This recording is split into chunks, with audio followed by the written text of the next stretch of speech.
So the answer is exactly the same person who made the people who made the content before. So from a designer point of view, if they're making the content, that's good.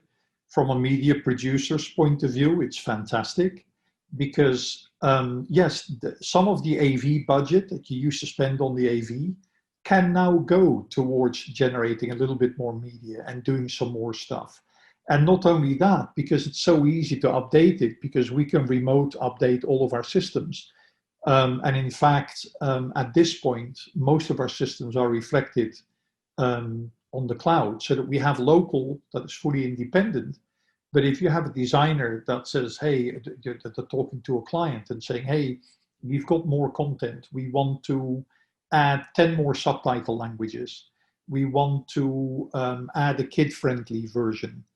All of that can be done remotely. So all they need to do is to, in terms of subtitles, you just send another text file.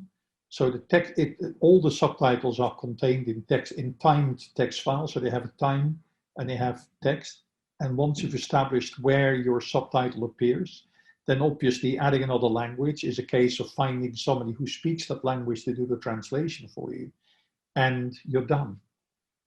In terms of media delivery, our view on that is that when you're doing the research for a particular subject, I don't know, you're working on Leonardo da Vinci's exhibit, and you're looking at the man and you're looking at his work. So you're having to get into the history, and you're having to get into the science, and you're having to get into his story.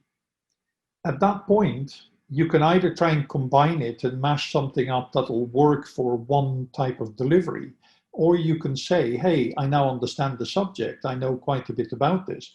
I'll write one that is science-based. I'll write one that's history-based.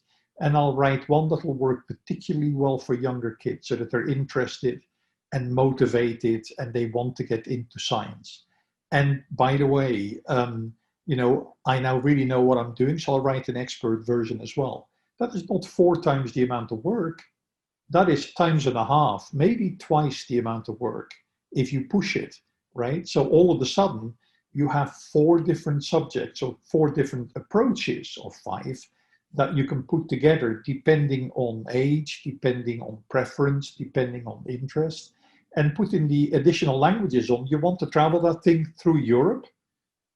Find 10 languages and put 10 languages worth of subtitles on. And if after a 3-year or 4-year run, you've gone around Europe and now you want to send it to an Arab country, or you want to send it to China or Russia, add the subtitles for whatever cost it takes you to translate that and to just upload those files onto the system, and you're done.